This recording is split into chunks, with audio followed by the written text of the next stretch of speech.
حضرت یونس علیہ السلام اللہ تعالیٰ کے بھیجے ہوئے برگزیدہ نبی تھے۔ اللہ نے انہیں حسن قرت کی صفت دی تھی۔ آپ شہر موصل کے قریب نینوا عراق کے رہنے والوں کی ہدایت کے لیے مقرر کیے گئے تھے۔ آپ انہیں سمجھانے کی بہت کوشش کرتے کہ اللہ کی وحدانیت کا اقرار کرو، میری نبوت پر ایمان لاؤ، مگر ان کی قوم نے ان کے وعظ اور نصیحت پر کان نہیں دھرے۔ تنگ آ کر حضرت یونس علیہ السلام نے اپنی قوم کے لیے عذاب کی بد دعا کی اور وہاں سے نکل گئے۔ حضرت یونس علیہ السلام کے جانے کے بعد ان کی قوم کے لوگوں نے خدا کے حضور توبہ کی اور عذاب ٹالنے کے لیے گڑ گڑا کر اپنے گناہوں کی معافی مانگی، جس سے عذاب ٹل گیا۔ حضرت یونس علیہ السلام نے جب یہ ماجرا دیکھا تو شرمندگی کے ساتھ شہر کی راہ چھوڑ کر دریا کی طرف چل پڑے، جس کا نام دجلہ تھا۔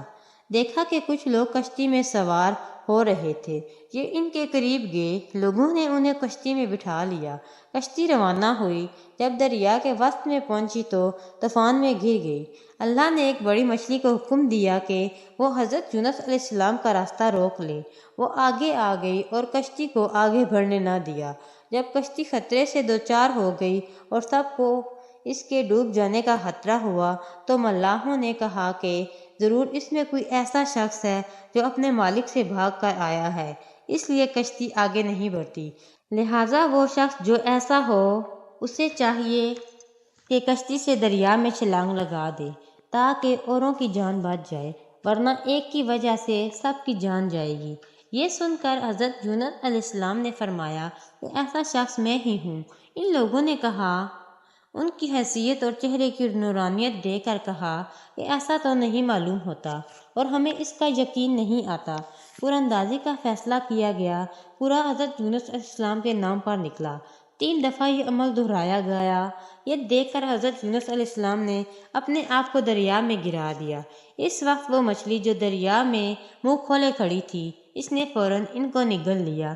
ادھر حضرت یونس علیہ السلام مچھلی کے شکم میں گئے۔ ادھر خداوند عالم نے مچھلی کو وحی کی کہ خبردار، یونس علیہ السلام کو کوئی تکلیف نہ پہنچے۔ میں نے انہیں تمہارے لیے رزق نہیں بنایا بلکہ تمہیں ان کا محافظ قرار دیا ہے۔ ان کو پوری حفاظت کے ساتھ رکھ لو۔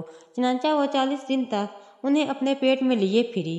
وہ مچھلی دریائے کلزم میں گئی، وہاں سے دریائے مصر میں پہنچی، پھر دریائے طبرستان میں گئی۔ ایک روایت میں ہے کہ وہ بڑے بڑے دریاؤں میں چکر لگا رہی تھی۔ خدا نے حضرت یونس علیہ السلام کے لیے نظری رکاوٹ دور کر دی تھی، اس لیے وہ عجائبات آبی کو بھی دیکھتے رہے اور اللہ تعالیٰ کی حمد و ثنا بھی کرتے رہے۔ انہوں نے اپنے کانوں سے دریا کے تمام جانوروں کی تسبیح بھی سنی، غرض کہ وہ بطن واہی میں لا الہ الا انت سبحانک انی کنت من الظالمین کی تسبیح پڑھتے رہے، یہاں تک کہ خداوند عالم نے مچھلی کو حکم دیا اور اس نے انہیں خشکی پر آ کر اگل دیا۔ اللہ تعالیٰ نے انہیں نجات دی تھی، چونکہ ان کے جسم کی کھال مچھلی کے پیٹ میں رہنے کی وجہ سے بہت نرم ہو گئی تھی، اس لیے رب باری تعالیٰ نے ان کی حفاظت اور خوراک کے لیے ایک درخت اگا دیا جس سے ان پر دھوپ بھی نہ پڑے اور مکھی بھی نہ بیٹھے۔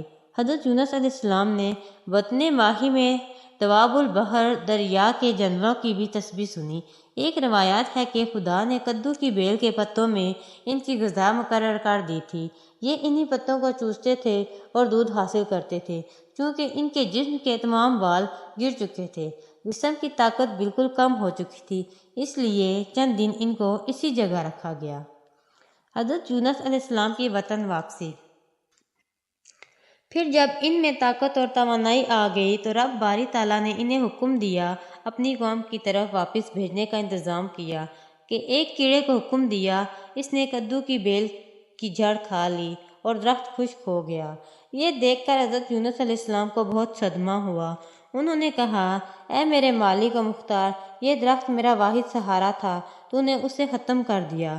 حکم ہوا، یونس، ایک ایسا درخت جس کو تو نے لگایا، نہ پانی دیا نہ اس کی نگرانی کی، اس کے خشک ہو جانے پر اتنا صدمہ کیوں ہو رہا ہے؟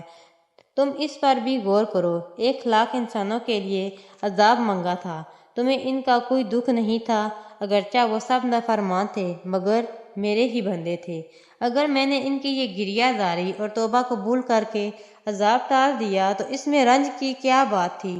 یہ سن کر حضرت یونس علیہ السلام بہت شرمندہ ہوئے اور بارگاہ خداوندی میں توبہ اور استغفار کیا اور وہاں سے اٹھ کر اپنے شہر کی طرف روانہ ہو گئے۔ گوس فن کی گواہی، مطلب بھیڑ کی گواہی۔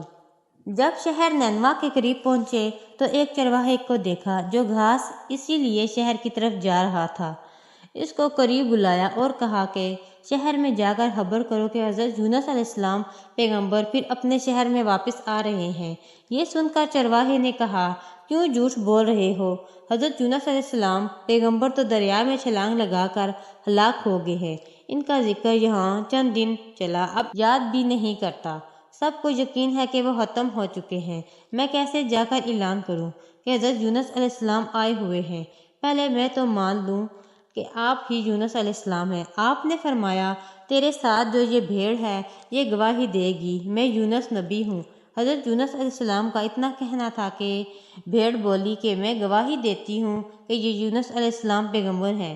یہ ماجرا دیکھ کر وہ چرواہا اس گوسفند کو کندھے پر اٹھا کر شہر میں لے گیا۔ وہاں لوگوں میں ندا دی کہ یونس پیغمبر واپس آ گئے ہیں اور فلاں مقام پر ٹھہرے ہیں۔ لوگوں نے جب اس کی بات سنی تو مذاق اڑایا اور اس کو مارنے کے لیے بھڑے اور کہا، کیوں جھوٹ بولتا ہے؟ وہ تو دریا میں ڈوب کر مر گئے۔ میں اس گوسفند سے گواہی دلا سکتا ہوں، میں نے خود حضرت یونس علیہ السلام کو دیکھا ہے، وہ تمہاری طرح بدستور نبی ہیں اور فلاں مقام پر ٹھہرے ہوئے ہیں۔ گوسفند کی گواہی پر لوگ بے تحاشا ان کی طرف دوڑے اور بڑی شان و شوکت کے ساتھ ان کو اپنے وطن واپس لائے، ان پر ایمان کا اظہار کیا، ان کی باتوں کو سچ جانا، ان کی بڑی آؤ بھگت کی۔ ان کے ساتھ آپ دوبارہ شہر نینوا میں رہنے لگے۔ حضرت یونس علیہ السلام کو خدا نے حسن قرأت کی صفت دی تھی۔ دوسری صفت حسن کتابت تھی، وہ بے انتہا خوش نویس تھے۔ اس زمانے میں ان سے بہتر لکھنے والا دنیا میں موجود نہ تھا، اور جب آپ قرأت کرتے تو انسانوں کے ساتھ چرند پرند بھی بے خود ہو جاتے۔ قرآن پاک میں ان کا ذکر 6 مقامات پر آیا ہے۔